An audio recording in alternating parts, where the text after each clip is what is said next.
afternoon, ladies and gentlemen. Welcome to another Propagandacast. Lehr with me, your host, Imperial Dameward, off here to have a look at Relief Infantry and Rapid Conscription. And in this particular example, we'll be using Relief Infantry.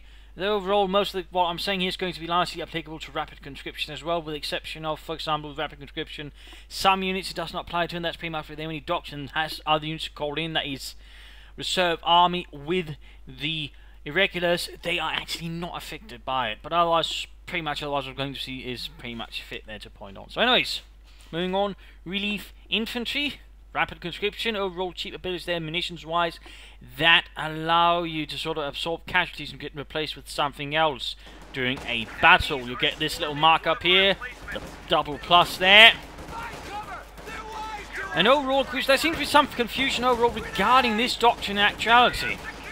When it comes to, well, how do I use it? Because some people do seem to think, you have to sort of use it, activate, and then throw away men. And that's really a backwards way of thinking about it. I mean, that's actually really backwards. I mean, the way you use Relief Infantry is basically, and again, it's pretty much, ought to be clear, but again, apparently I have to point out, I mean, you are conducting an assault with infantry, pop it up so that way, while you are conducting the assault, because you're going to suffer casualties no matter what, unless, you're for some reason Superman, or the reincarnation of Sun Tzu or Rommel, and even then you're probably going to suffer some casualties during the fighting nonetheless. I mean, that's a part of the battles. I mean, that's just what you do. I mean, again, it seems like some people you activate it, and then you just throw infantry away, and again, that's not really how it works. Again, that's backwards thinking.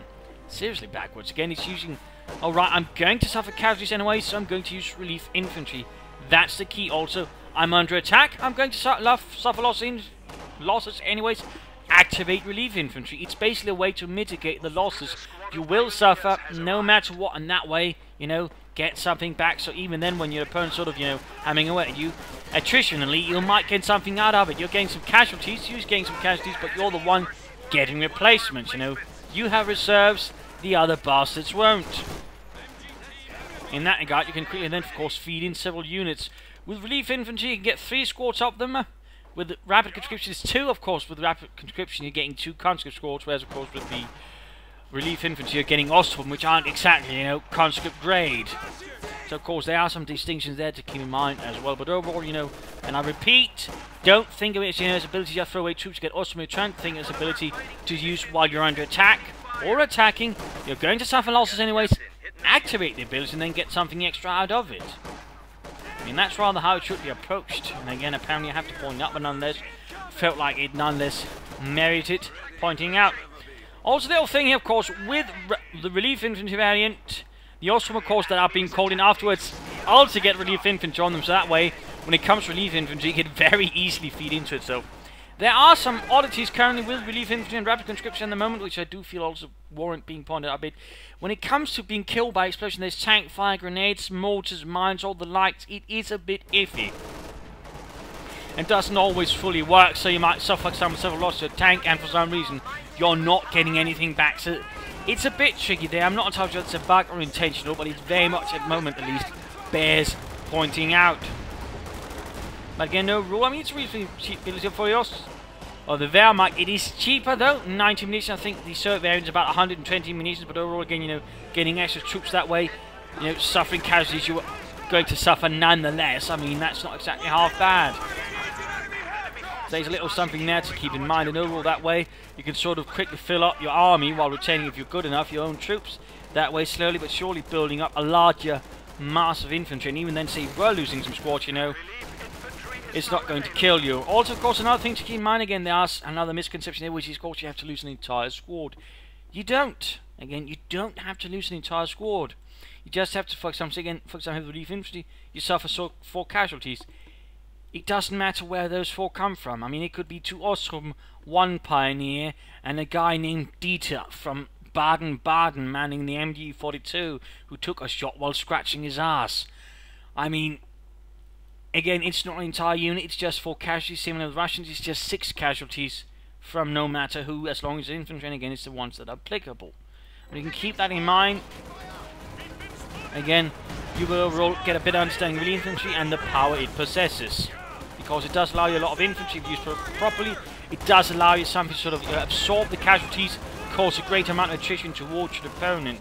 And again, used wisely. If you use it less wisely, of course, it'll be a waste of manpower and munitions, and won't get you anywhere. But used correctly, used wisely, it can give you, for example, as Germans, some troops to, for example, you know, just basically buff up your defenses, add some more raw manpower, sort of hold down your opponent, slowly grind him down. Same with the surge, though, it adds you more conscripts. And also considering some of the doctrines, for example, also of the conscript submachines, a lot of things can really add you quite a potent conscript force. So in that regard, it's also very important to keep that in mind with the doctrine itself, and of course relief infantry rapid conscription. I mean, you can do a roll, keep that in mind. You will fare pretty well when using either of these two abilities. And they are in fact available to several doctrines for either army. I think there's like 3 German doctrines. There's, well, festering support, there's lightning wall, and there's the infantry doctrine. Overall, all those 3 offer relief infantry, overall not half bad there. And of course, using them properly can of course then absorb loss of spoil, causing attrition.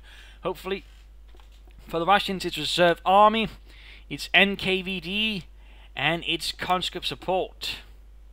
And 2 of those also, for example, offer a lot of other bonuses to your conscripts. For example, conscript support in particular offer a bunch, but relief yes, or not relief, but reserve army as well offers a bunch as well, including submachine guns. I mean, there are some details there to keep in mind with those doctrinal abilities and how to sort of get the most out of them. And again, with the Soviets, there's a lot more, you know, easy sort of, well, things that play well together.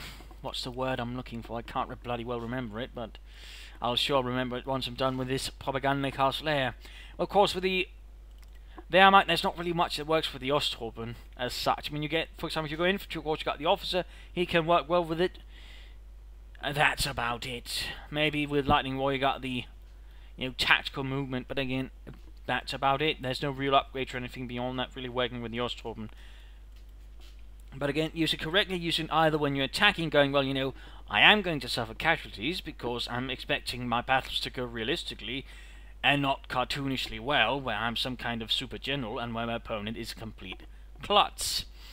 And similarly with the defense, you know, you're not Stonewall Jackson. I'm pretty sure even he suffered casualties while defending, and of course, your opponent isn't a complete idiot either when attacking. So in that regard, you know, use it there to sort of give you a bit extra there, again when attacking, to sort of ensure, you know, even then. It also creates a bit of a psychological factor, because when you're attacking, for example, he sees, oh shit, relief infantry or rapid conscription, knows, oh dear. Even if I sort of beat him back here, there could easily be a second wave up. Or, again, doing an attack, there could easily be more reinforcements quick to bog me down. So in that regard, it also has a bit of a psychological effect when this ability and its little icon pops above the heads of your men. So, I mean, keep those things in mind when using relief infantry, and I'm sure, or rapid conscription, and I'm sure you can do quite well, and I'm sure you can win a lot more battles for either the Soviet Union or the like. So, thank you all for watching. I hope you got something out of this video. Hopefully you got a deeper and better understanding of these 2 abilities. Hopefully you use them more. If you did, you know, feel free to subscribe, tell your friends, share it with everyone. If not, you know, well, that's unfortunate. So anyways, thank you all for watching, and see you another time. Cheers!